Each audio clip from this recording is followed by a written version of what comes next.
Yo, bonsoir tout le monde, c'est Big Pun, de retour après quelques vacances de Wakfu, et j'ai décidé de profiter de mon retour sur le jeu pour vous faire une petite vidéo, et surtout pour faire un truc qu'on me demande depuis assez longtemps, qui est la présentation de mes personnages. Alors, je vais vous faire en premier la présentation du panda, parce que pour ceux qui ne le savent pas, le panda est mon personnage préféré sur Wakfu. Alors, je vous présente Big Scotch, panda de niveau 197, panda au feu.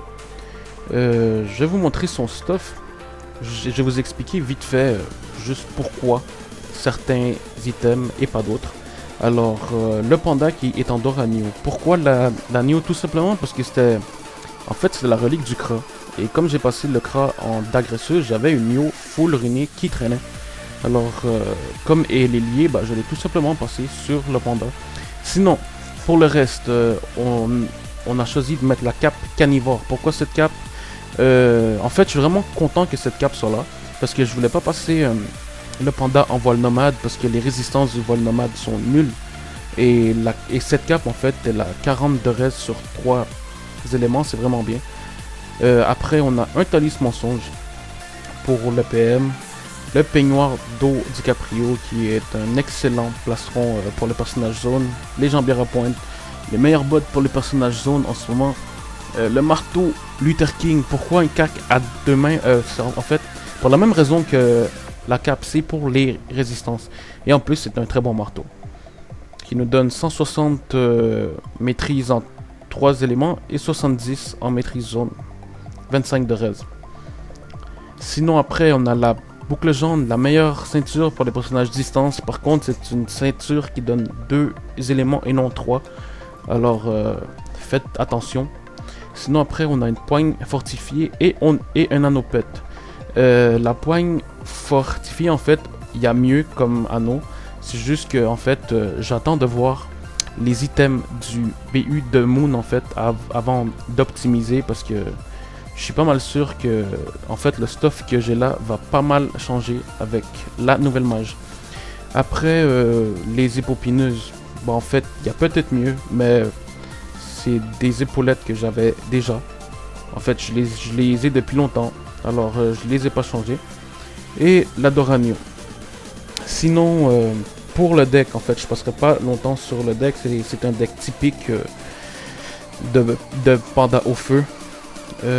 Pour les passifs, on a tonneau sans fond, tonneau agressif pour la portée de plus sur Kachamrak, maître de l'ivresse, carnage et inspiration.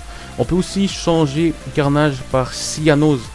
Par contre, il va juste falloir faire attention au moins 50% de res. Il y a des fois où je le place, comme vous le voyez. Ça vous donne un panda qui empoisonne. Par contre, les res en prennent un gros coup. Sinon après, pour les aptitudes, on va passer vite fait aussi. Intelligence, point de vie et résistance. Je pense que je vous avais déjà expliqué pourquoi je ne mettais pas de point de vie en armure. Les points de vie non soignables, ça fait monter la res aux soins beaucoup plus rapidement et j'aime pas ça. C'est juste un point de vue. Sinon, en force, maîtrise distance, maîtrise zone et maîtrise élémentaire. Il y a des personnes aussi qui mettent pas de maîtrise zone et qui mettent maîtrise distance et dégâts flat. C'est un choix. En agilité, résistance de retrait PA, PM, c'est super important pour notre panda.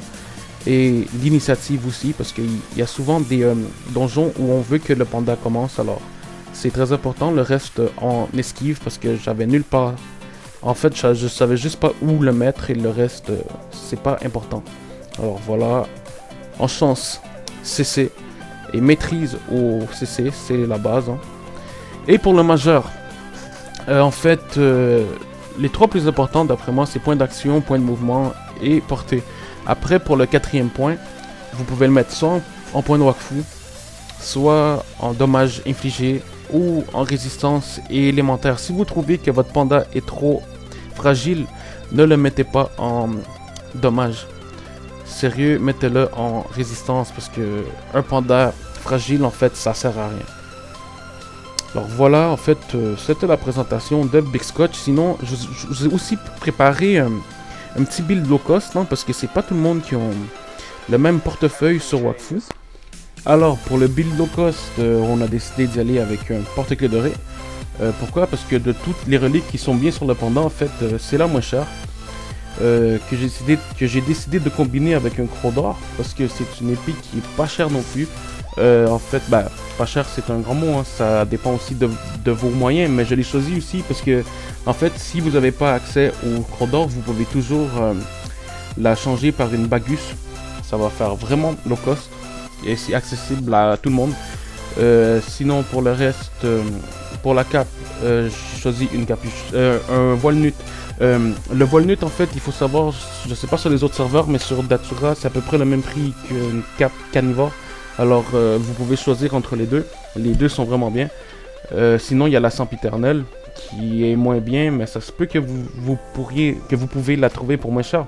Sinon, il y a la capuche nut pour les personnes qui n'ont pas de casque serre d'acier. C'est un casque qui est pas mal. On a aussi les épopineuses sur Datura. Vous pouvez les trouver entre 6 et 9 millions, je crois, 6 et 10 millions. Le collier tropical, pareil, entre 6 et 10 millions.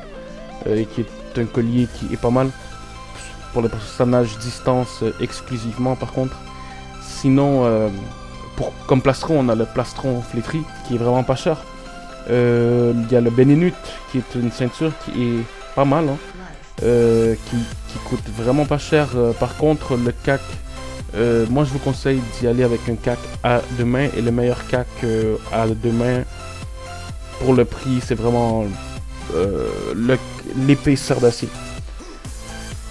C'est pas très low cost, mais c'est pas très cher non plus. Je suis pas mal sûr que c'est dans vos moyens, sinon vous pouvez toujours le drop en serre d'acier, hein. Et on termine par les souliers traditionnels sur Datura. On peut les trouver à 1,5 million des fois.